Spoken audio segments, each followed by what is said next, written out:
Hello everyone, this is SP. स्वागत है आपके अपने चैनल पर। So here we are going to start the MCQ series of Assam ASLET and Northeast examination, and basically in the coming days there will be the examination for the same. So we are solving here the previous year paper. So here I am going to provide you the complete paper solution of 2019 and 2018, because बहुत सारी मेहनत के बाद सिर्फ मुझे ये दो paper available हो पाए हैं। तो here we are going to discuss the question paper of computer science. So if you are going to like this session तो प्लीज इनको लाइक करें और शेयर करें, और जो भी क्विज मैं यहाँ पर पूछती हूँ उसका आंसर कमेंट बॉक्स में जरूर दें। Now if you are not preparing for this examination, but if you are preparing for any kind of other set examination, any kind of KVS PGT examination or the NET examination, still you can watch this session, because here you are going to get multiple concepts that will help you in the other examination as well. So let's start. Before starting the solution, let me tell you about myself. So I'm Rashmi Vishkama, worked as educator with Unacademy approximately for the 5 years. Then I also worked as assistant professor, and I have worked as content creator with Edu Uncle. And this is what I worked as I'm working as educator at my own platform, that is Rashmi at the rate JRF Guru. I guide the PhD scholars, so I am PhD scholar mentor, content creator, and YouTuber. So this is my brief profile. You can download my app, that is Rashmi at the rate JRF Guru, for the learning purpose, for the free content, and if you want to join any plus course for the NET or other exam preparation, that are also available. So my app is available on the Play Store, Rashmi at the rate JRF Guru. This is my Telegram channel. You must join this to get the notification of classes as well as the PDF of this particular session. The PDF I will also upload on my app, that is the free study material course, so that from there you can download that as well. So yes, चलिए आज का session start करते हैं. So basically we are going to solve first 20 question in this session, and I will make a series, a playlist where you can find the other session as well. तो यहाँ पर ये paper 2 है, that is from computer science. Okay, so 100 question है. This paper including the 100 objective question and everyone of 2 marks. So see, पहला question, this is from TOC, है ना. तो हाँ, देखिए, if L1 intersection L2 where L1 and L2 are the languages, so we have to first identify the language and then answer this question. This is the PYQ, basically previous year question है UGC NET का. A power m, B power m and then C power m. So yes, we can do this comparison. A को push करिए, B पर pop करिए, C पर skip करिए, again A को push करिए, because n number of A and there should be b number n number of b, तो b पर पॉप करिए. तो yes, this comparison is possible. तो हम कहेंगे this is a C FL, ये सी एपल है. Now a power i, b power j, c power k, all a i j k, all abc are independent, so I will say it is regular. So intersection of CFL with regular will give you CFL. तो answer क्या होगा? It will be context free language but not regular. ठीक है, answer क्या बनेगा? It will be context free but not regular. Now see second question, which of the following is a planar graph. ठीक है, तो हम याद रखिएगा, आपका जो K4 है, K4 is like this one. ठीक है, complete graph, this is K4. So I can redraw it. तो मैं इसको रीड्रॉ करके कैसे, इस तरीके से कुछ प्लानर ग्राफ यहाँ बना सकती हूँ. सो K4 is your planar graph, Q3 is your planar graph. ठीक है, सो ये आंसर क्या हो जाएगा? ऑप्शन ए, ये आपका प्लानर ग्राफ है. नाउ यदि नेक्स्ट क्वेश्चन है, suppose R1 and R2 are the symmetric relation. अब सिमेट्रिक रिलेशन है on the same set A, then which of the following is true. So C, if symmetric है तो symmetric का meaning क्या होता है कि suppose there is a relation R1, they are saying it is symmetric, so I will say A is present, AB is there, then BA should be there, and there could be any additional relation. तो मैंने बोला ये symmetric है. इसी तरीके से R2 को define कर लेते हैं. We have relation A ले लेते हैं, set A, B and C. So here we have, suppose we have B, C is there, so CB should be there, and suppose there is one more candidate, that is C. अच्छा, BC होगा तो यहाँ भी CB, चलिए एक छोटा सा ले लेते हैं, दिस इज द योर, तो क्या ले लेते हैं आप, BC, एंड यदि BC है तो CB शुड बी देयर, और CA है तो AC शुड बी देयर, तभी सिमेट्रिक बनेगा, तभी सिमेट्रिक बनेगा। तो जब आप इनका यूनियन परफॉर्म करेंगे, जब आप यूनियन परफॉर्म करेंगे, you will get AB BA BC CB and CA AC, so that will be symmetric. और यदि आप इंटरसेक्शन परफॉर्म करेंगे, so you can see BC CB, BC CB is the common one, तो again this is the symmetric one. तो answer क्या होगा, both R1 and R2 intersection and union both are symmetric, ये भी symmetric होंगे। Same question हम लोगों को पूछा गया है रिफ्लेक्सिविटी के लिए इन यूजीसी नेट में, है ना, यूजीसी नेट में रिफ्लेक्सिव बोला गया था, वहां भी आंसर सेम था। Now question number 4. If P and Q be the language over summation AB represented by the regular expression, देखो आपके पास एक P language है, that is A plus B का clean closure and whole clean closure, and Q क्या दिया हुआ है, A plus B whole clean closure. What you can say about this? तो मैंने आपको बताया कि जैसे ही होल क्लीन क्लोजर आता है, जैसे ही होल क्लीन क्लोजर आता है, ये सारा मीनिंग खत्म हो जाता है, it become equivalent to this, so both are equal, है ना, चाहे इस तरीके से लिखा हो, A Kleene closure B Kleene closure, if it is whole Kleene closure it will be A plus B Kleene closure, या लिखा हो A Kleene closure plus B, it is whole Kleene closure, it is equal to A plus B Kleene closure, या लिखा है A plus B Kleene closure whole Kleene closure, so it is equal to A plus B Kleene closure, ये सभी equal होते हैं। Now octal representation आपको बताना है, octal equivalent of the following hexadecimal, तो पहले मैं इसका बाइनरी लिखूंगी, फिर उसका ऑक्टल कन्वर्जन, तो 7 का बाइनरी क्या होगा, है ना, 7 का बाइनरी बनेगा 0111 हेक्साडेसिमल में। सी का मीनिंग क्या होता है, 12 मीन्स 8400, नाउ 2 0010, नाउ ए मीन्स 10 बनता है 8010, ठीक है, ये आपका होगा। अब now do the grouping of 3 3 3 3 3 and 3, and this one will be 00, so 1, this is 2, this is 1 again, this is 1 के बाद this is 3, this one is 0 and this is 7, so answer क्या आया आपका, option C, option C. Now what is the highest address in the 48K memory, इस type का question हमने कभी नहीं किया, तो बहुत सिंपल है, 48K हाईएस्ट एड्रेस क्या होगा, ठीक है, तो यदि मैं इसको नंबर्स में कन्वर्ट करूं, I can write 48 into 1024, 48 into 1024 will give me 49 into 152, this will be the total address, ये आपकी टोटल एड्रेस बनेगी। नाउ सी एड्रेस स्टार्ट कहाँ से होता है, एड्रेस स्टार्ट होता है 0 से, कहाँ तक जाएगा 49151, so this one will become your highest address, so highest address क्या हो गया 4951 and this will be the answer, तो ये आपका option B is the correct answer. चलिए, I hope you are getting this question, यदि हाँ तो जरूर सेशन को लाइक करें और शेयर करते चलें।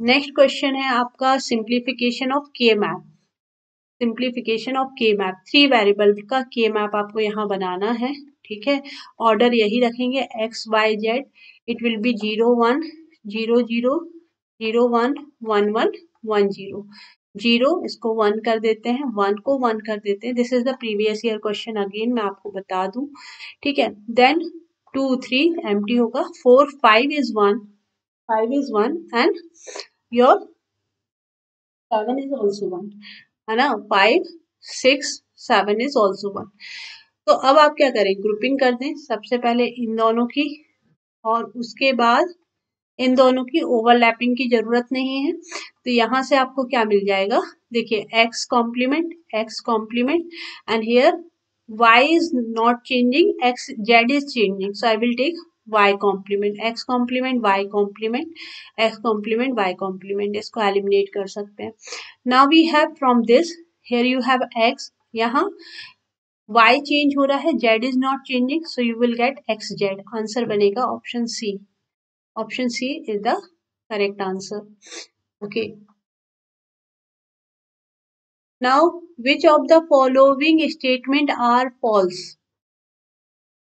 Time complexity and space complexity. ठीक है, अच्छा क्वेश्चन है ये, हम लोग फर्स्ट टाइम लर्न कर रहे हैं। Time complexity and space complexity for carry look ahead adder, order of N square N होती है, ठीक है, एन ऑर्डर ऑफ एन होती है।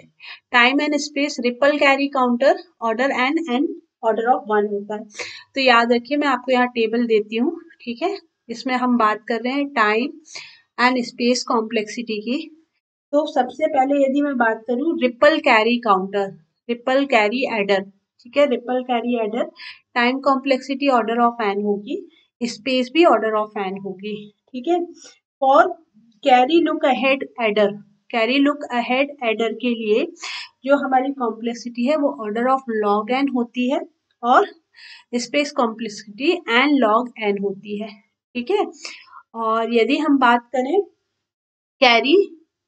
कैरी सेलेक्ट एडर की, this is the different one, carry select adder, तो it is order of under root of N and order of N होता है। तो आंसर क्या होगा, option both are false, both are false, ठीक है। चलिए, now this is again question number 9। Suppose, ठीक है, यहाँ आपसे क्या बोला गया कि suppose only one multiplexer and one inverter are allowed to be implement a boolean function with n variable, what is the minimum size of multiplexer is needed? तो देखिए, यदि आपको n आउटपुट चाहिए, है ना, n आउटपुट इंप्लीमेंट करना है, but you have one inverter is also available, in that case I can perform this task by 2 power n line to one multiplexer. Why? Because देखिए, यदि यहाँ पर इन्वर्टर नहीं होता then I will be needed option A, तब option A की requirement थी, but since one inverter is also available, so I can make the different combination, so 2 power n minus 1 to one line multiplexer is required. Answer होगा option C, this is the GATE PYQ, ये GATE का previous year question है। Next question आपसे यहाँ पूछा गया है, ठीक है, what is the output of the following C code? Static variable declare किया, एक्स को ऐड किया, फिर स्टैटिक है, याद रखिए, एक्स 3 से इनिशियलाइज होगा, एक्स का वैल्यू होगा 4, 4 is less than equal to 5, condition है ट्रू, प्रिंट होगा हेलो, प्रिंट होगा हेलो, फिर से आपने एफ को कॉल कर लिया, एफ को कॉल किया, now it is a static variable, है ना, इंक्रीमेंट नहीं होगा, it will remain 4, so again hello print होगा, अगेन हेलो प्रिंट होगा, again it will call back F, 4 is less than 5, so hello for infinite time, ये loop चलता रहेगा, कहीं भी टर्मिनेट नहीं होगा, क्योंकि जो इंक्रीमेंट था वो यदि आप यहाँ करते तो टर्मिनेशन था, but outside the loop no, it should get printed 2 times. एक मिनट देखते हैं, ये 2 टाइम प्रिंट होगा, बिकॉज यहाँ फंक्शन कॉल हो रहा है, लूप नहीं है, तो ये 2 बार प्रिंट होगा, sorry, not the loop will be there, ठीक है। कैसे होगा, फर्स्ट टाइम आपका x का वैल्यू बनेगा 4, अगेन आप जब f को कॉल करोगे, so x will remain 4 and increment होगा, तो ये बन जाएगा 5, तो 2 times, yes, 2 time, option D is the correct answer, 2 time आपका हेलो प्रिंट होगा, because it is a static variable, ठीक है। Now the string related to the function supplied by the C standard library, comparison, copy, concatenation, all of the above. The number of time the body of the following while loop will execute, n को initialise किया 10 से, n is less than equal to 10 है, ठीक है, 20 है, n को 2 से increment कर रहे हैं, तो कितने बार एग्जीक्यूट होगा, देखिए, एक बार 10 के लिए, प्लस 2 करोगे 12 के लिए, फिर 14 के लिए, फिर 16 के लिए, फिर 18 के लिए, and as well as for 20 because 20 is less than equal to 20. 22 पर आपका स्टॉप होगा. So how many time? 6 time. 6 time do will get executed because 2 से इंक्रीमेंट है. Now see, consider the following code. Okay, तो हम man से start करते हैं. x इक्वल टू 4 है, y इक्वल टू 7 है. Now it is call by value. Call by value में क्या होता है? कॉल बाय वैल्यू में वैल्यू कॉपी होती है. तो a यहाँ कॉपी हो जाएगा 4 और यहाँ कॉपी हो जाएगा 7. a will become 11 and b will become 4. ठीक है, ये खत्म. 11 अगेन बिकॉज a का वैल्यू 11 हो चुका है. रिटर्न 0 है. वापस आएंगे जब प्रिंट करेंगे x y, it will remain 4 7. No changes, no changes. Call by value में एक्चुअल पैरामीटर चेंज नहीं होते हैं. कॉल बाय वैल्यू में एक्चुअल पैरामीटर चेंज नहीं होते हैं. चलिए, तो ये था आपका question number 13. Now we have 14. The feature that allow the same operation to be carried out differently depending on the object. It is called the polymorphism. ठीक है, इसको आप polymorphism कहते हैं. Now we have 4 variable x, y, mn, %d, address of x, address of y. ठीक है, इसको scan किया. हाँ, m equal to x, n equal to y. Now see, while m is not equal to n, if m is greater than 0, suppose m आप ले लो 60 and ले लेते हैं 48. ठीक है, तो क्या करना है? 60 is greater than 48, m will become 12 और प्रिंट कर देना है ना. यहाँ आपको क्या करना है? m equal to m minus 1, else equal to n minus 1. Print f it should be, यहाँ दोनों जगह n होना चाहिए था. तो ये जो लॉजिक है, it is about finding the GCD, greatest common divisor. ठीक है, GCD, ग्रेटेस्ट कॉमन डिवाइजर. तो यहाँ ऑप्शन क्या बनेगा? It should B C. Now, next question. Which of the following statement is true? View do not physically exist. SQL means standard query language. Join dependency is related to 4NF. And delete command is used to delete a column. This is not true. ठीक है, which of the following is true? तो view physically exist नहीं करते. Standard query language है, yes. Join dependency is related to 4NF होती है. And delete command is used to delete the column. ये तो false है. Standard querying नहीं होती, ये भी false हो जाएगा. ये true है. ठीक है, so आपका आंसर बनेगा C. C is true. 4NF is join dependency 4th NF का होता है ना. नहीं, join dependency for the 5th NF, 5 NF. तो फाइनली आंसर ए होगा. View do not physically exist. SQL का मीन्स होता है standard query language. It is true, sorry it is false. Join dependency is related to 5 NF. 4 NF से related आपका होता है multi valued dependency, multi valued. And delete command is use to delete a value, not the column. ठीक है, उसके लिए आप drop column का यूज करते हो. नेक्स्ट क्वेश्चन है आपका, an entity instant in a single occurrence of an entity type. ठीक है, एंटिटी टाइप का सिंगल ऑकरेंस होता है. Now a relational schema is given. यहाँ आपको फाइंड आउट करना है, ठीक है, कि की कौन सा है, कैंडिडेट की क्या है, वीक एंटिटी क्या है. यहाँ कोई भी कैंडिडेट नहीं है, तो हम सबसे पहले तो एलिमिनेट कर दें जो राइट हैंड साइड में प्रेजेंट है. बी प्रेजेंट है, सी प्रेजेंट है, इसेंशियल एलिमेंट हम फाइंड कर रहे हैं. डी प्रेजेंट है, ई प्रेजेंट है और ए भी प्रेजेंट है. मतलब हमको ए का क्लोजर लेना होगा सारे एलिमेंट का. ए का closure, A can determine A and B. Now B can determine C, C can determine D, D can determine E. A आपका कैंडिडेट की है. क्या बी भी कैंडिडेट की है? तो अगेन सेम, बी का closure, B can determine B, B can determine C, C can determine D, D can determine E and E can determine E. तो ये भी आपका की है. तो आंसर यही मिल चुका है, A B C D all are the candidate key. आप इस तरीके से सारे का क्लोजर निकालिए. Option A is the correct answer. Now again function dependency is given. A B C N F में क्या होगा? Because A and B both determinants है and A and B are the keys है. ठीक है, तो option D ये आपका होगा. Now see question number 20. The candidate की of the relation find out करना है. नाउ आप वो लिख लीजिए, function dependency. A can determine B. Now B can determine C and D. C can determine B and A. So A B लिख लेते हैं. And D can determine B and C. D can determine B and C. Again चारों element है तो again आप A का closure निकालिए, B closure करिए. A closure, A can determine B, B can determine CD. Done. B can determine AB,